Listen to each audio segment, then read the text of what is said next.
because it's a fact. We are a dying culture. Yeah. And we can't sit there idly and take it that, well, it's natural. That's how God created things. No, it's man-made. And it must be reversed by our human action. And this is what this movement has set out to do. I will wait for the Congress, but don't say it very loud. Who is the leader? Who is the president? Actually, one thing perhaps I should have outlined is that we don't have that title of the president. I cannot say who is the president because that will come from the people. But what I can tell you is that there are candidates for national leader. Mm-hmm. And because the candidates did not volunteer to contest, they were nominated. Mm-hmm. One of them is this man talking to you. He is also a candidate. The other candidate is the Honorable Moses Mzila. Okay. The other candidate is Honorable Love Momoyo. All right. Other candidate is Pastor Joshua Mhambi. So that is those are the candidates for the national leader. But we also have candidates for deputy national leader, which is more exciting. Okay. Candidates. I remember last time when we had a discussion of this nature, because the resolution had just been made at that time. So you were not sure in terms of defining your ideology, your political positioning. Now that this steering committee has been working so hard, what have they come up with? What are their proposals? Perhaps you will remember also how this thing came about. The resolution said it gave these options. The first option was, if amongst our many parties that already exist, if there is one party that is willing to adopt our Freedom Charter and all our resolutions, let's all go and congregate under that party, provided it holds Congress so that we choose leadership that is inclusive. That was the first choice. And unfortunately, there was no party that came up and said, we think we can house and take up that task.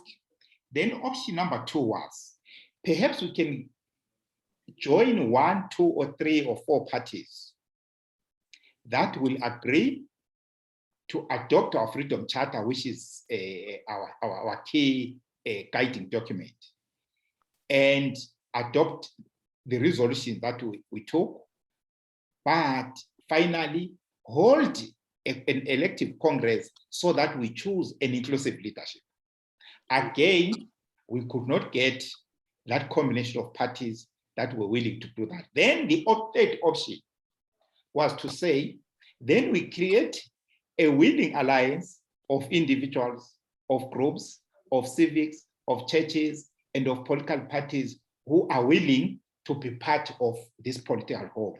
And that is exactly what has happened. So if you go back and look at our Freedom Charter, it gives us our character. Mm-hmm. It defines where we come from. It defines our aspiration. It reinforces our 3 founding pillars, which is access to power, access to prosperity, and access to justice. And within those pillars, we have subdivisions of the things that we feel as a people we aspire or hope to achieve, because those are the things that our people are denied currently, that displaces our people from their land of birth, that dispossesses them economically, that they suffer linguistic injustice, cultural injustice, and including the unresolved justice for genocide victims and survivors. We call ourselves freedom fighters because it's freedom that we like. We say ours is a liberation movement because we are and oppress the people. Mhm. Whether others say otherwise is something else. We experience it. We experience joblessness. We experience poverty. We experience ethnic, cultural discrimination. We experience indignity and humiliation. So that is the thrust. People should understand that coming together in order to drive our freedom agenda. Mhm. When we say we want freedom, and our freedom charter clearly says we want and we aspire for self-determination. Mhm. I don't think anyone can ask, what more do we want? And this is what our communities have asked us to do.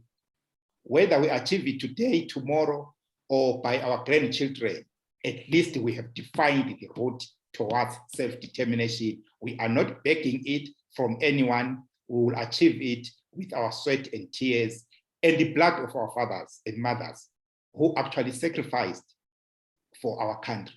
They were not fighting for other people to live comfortably and displace us from our homes. They were fighting for us to enjoy the benefits of their sweat. So what we want, we are not begging, is what we are entitled to as a people, and we've worked for it, and we want to continue to work for it, even if it means another sacrifice. Our people must be ready for it. In our hands. We don't want to be ruled well. No one has ruled us well, and we don't want to aspire to be ruled well. We want to rule ourselves, simply. But we have fundamental issues to address as a people, because